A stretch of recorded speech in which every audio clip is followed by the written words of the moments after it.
Hey there guys, Elementals TCG back at it again with Marco. Yeah, guys, it was fun. We played a regional event at Avellino. Joshua brought the Marinces, and I brought the Naturia Runick. It was really fun to pilot and to play. And I thought I can give you the deck list and ask you some thought about the list and some thought process about the cards and why I played that amount. So let's start with the main deck. For the Naturia engine, I played 3 Camellia, 3 Cricket, and 1 Sunflower.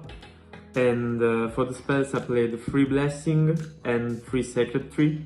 I thought Blessing was a bit clunky at 3. Some hands were heavy because I opened like 4 Naturia and 1 Blessing, or sorry, 4 Runic and 1 Blessing, or 4 Sunflower and 4 Runics, so it was pretty clunky sometimes, but the ratio was good. I didn't hard draw any Sacred Tree, I didn't hard draw any Blessing. More Cricket alone is an out to a Rise Art in the Kashtira matchup, and overall I think is the greatest card of the Naturia engine. And the interaction it has with Camellia or Sunflower or even the Beast and the Barkion in the extra was really amazing. And for the Naturia engine, that's all. For the Runic engine, I played 2 Fountain, 3 was too much, 3 Tip, 3 Flashing Fire, 3 Freezing Curses, and 3 Destruction, 3 Slumbers. So it's like very simple, very straightforward. 1 Smiting Storm and 1 Dispelling. I thought about increasing the names of Runic, but I didn't like Golden Droplet because it doesn't help you decking out the opponent. Because if he has fewer cards than the amount Golden Droplet says, you can't deck him out.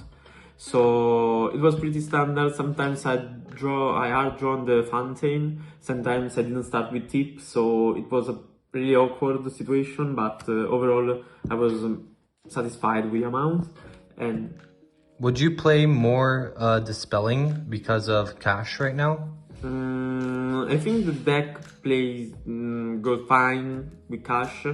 G1 and G2, going first and going second, doesn't really have much having a Dispelling, one more Dispelling, because with the Tip, Flashing Fire, Freezing Curses, you overall have a better game state and a better grind game than Kashtira. You need to be careful about Birth, because Birth kill you, but having the Naturia engine with more Cricket and Sunflower helps a lot in the matchup. So no, overall I don't think I would increase the Dispelling. I prefer to stay at like 7-16 for a better opening end. Then for the flex spot, the main deck is really tight because you need to play at least 3 Ash for the branded matchup. Then you have like 5 to 6 if you want to play 41 cards. So I thought I would try the Emily in the main deck, and there were like 2 slots that were missing, so I didn't know what to do with them, and I thought I could drop some triple tactic. The Ash was a key piece because of the branded matchup overall. With the Kashtira, you don't really like playing Ash because of Fenrir, because of Unicorn, but hitting the Prosperity and the Field Spell helps a lot. The Emily, I thought about it because it really helps with the matchup against Labyrinth and the matchup against Trap Tricks, because they are really heavy deck that doesn't do a lot of damage in the first round. So you can, for example, held the Emily in hand, and then when eventually they will wipe your board, go into battle, you take some damage, but then you drop Emily and try to outgreen them. And maybe I will try to cut them and play like Nibiru, because they help a lot against Mat Match, against Branded also, and overall are less situational than Emily. The TTT instead helped a lot. I always dropped the TTT when it was in hand. It wasn't bad. A game, maybe one game where I needed to ditch it because the opponent didn't play any cards or didn't activate any effect on the main phase. So I ditched it with Hugin to search for Fountain. But the draw 2 and even to look the opponent's hand really comes in a clutch against some types of matchup.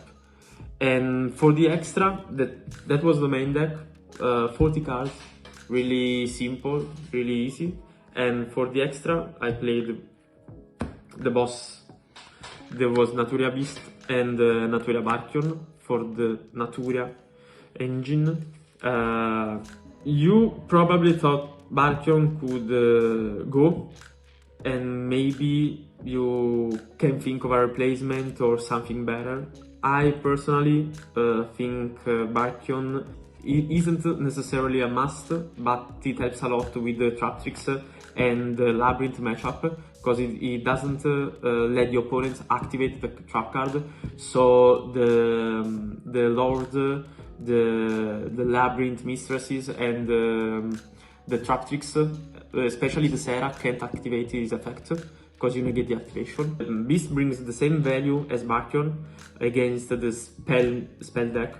The only loss I did in the tournament was against a Naturia Runick, so it was a mirror, and Juan, he played like Camellia into Cricket, into Camellia, into Blessing, into Beast, and I was like, yeah, that's good.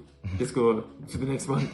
And even with Branded, he can't out him, especially if you have something like 2 names of the runic ones, or at least the Slumber or the Flashing Fire to prevent Beast from being attacked. I think they're really useful. Especially the Barkion could also come up because it's a level 6. So if you run out with the gas, seems like the Charge and the Coral Dragon to go into the level 10 Synchro, so you can also use Barkion and then revive it with Blessing if you need it. So the other 2, as you can see, are the Charge Warrior and the Coral Dragon. It's pretty much a standard list, because level 10 is the Changing and the Baron. Usually you could also, you end your turn with Baron and maybe a Fountain. Sometimes it's better Changing, especially in the matchup, because you need an out to a rival, and Changing with some miscellaneous moves, you can also try to beat over their rival if they do it with 4K for materials. And for the Runic engine, I played 2 Ugin, 1 Munin, because the time is an asset and you need to be prepared against it, and 2 Gary for recycling the Fountain, especially in the Trap 6 match. For the other 4 slot, I played the 3 Xyz, that was Dugares, Exiton and Baguska. Dugares, it's awesome because you need to draw 2, discard a card, you can ditch the Secretary, you can ditch the Sunflower, you can do something that you will eventually use again, or you can cycle it back. Baguska, it's... Did it come up today, Bagushka? Not even once. Even in the Kashtira matchup, they didn't play Shifter in the main deck, but they thought about playing it in the side. So I didn't really went against them or went against the Shifter. So the Baguska didn't really help. Would you still play Bagushka after this event, or would you cut it for something else? In all honesty, I don't know, because it's really good against Kashtira when they drop you a Shifter, because you don't have any other plays and you go Bagushka and try to outgreen them in the 2 turns free it gives you. Exiton and Dugares instead are less situational, because they come up more than Baguska, especially Dugares, because Kaiju are a thing in this meta. So if you end your turn on Baron plus Fountain and they hit you with a Kaiju, Then on the following turn you can try go for Dugares, detach 2 to bring back the Baron. And so they cycle the Baron. And last spot I played Donner. I played Aussa for a couple of days. I tried it and I didn't like it really much because it doesn't accomplish the same thing it accomplished Donner. Because Donner you can use it like a scrap dragon, pop itself, pop a card of your opponent, and then you have the extra monster zone free to bring the Runick. I prefer Donner instead of Aussa, and I think I will play Donner in the following round and in the following tournament instead of Aussa. And for the side deck, I didn't thought about it much. In all honesty, I didn't side it as much as I wanted, because some matchups were kind of like, oh no, I don't know what to side, I don't know what to take out, because the space is really, really tight. And playing evenly and TTT that are pretty much going second cards didn't help with the side. Anyway, I played Free Gospel because I wanted something that it Kashtira and also branded. This also hits Math Mech on the trap. Yeah, on the Sigma also. Yeah. And I played for the same reason 3 Magnamut, 1 Druisworm and 1 Baldrake. They really helped me against branded, against Math Match. They really help a lot. They can come up in the Labyrinth matchup if they want to recycle the ladies, the mistresses, by shuffling them or bringing them back from the graveyard with the big welcome, I think. So you can try dropping a bestial on them and prevent returning. So I really like the bestial. Was a side I really like, a side deck card I really like it. Then I played the Free Cosmic and 1 Feather Duster, because trap deck are a thing, you need to respect them, you need to be prepared against them. So I thought about it and played 3 Cosmic Cyclone, 1 Feather Duster. The Cosmic really came up even against the Naturia Runick, even against the Pure Runick. The Harpy Feather Duster was really like we missed 1 spot, we need the 15th card. So I thought about it and tried the Harpy Feather Duster. And then I played 3 There Can Be. There Can Be is kind of a question mark, because when I thought about it and I tested it outside of the tournament, it did perform really well in all kinds of matchup, even against branded, cash, even against Math Match. So they really helped out. In the tournament I didn't side it really much, because they were like the first game I really just went for the win, so it was more like a going second side, and so I didn't really utilize them. But I think they are really good, especially in this deck where you can juggle between plants, insect, warrior, beast, you fairy, because the Yugin is a fairy. You can try them, and if they are really good, or maybe you can also cut them and play something else.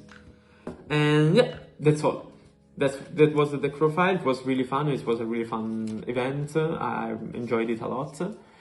That's all. I hope I can bring you some new deck profiles and some new recipe.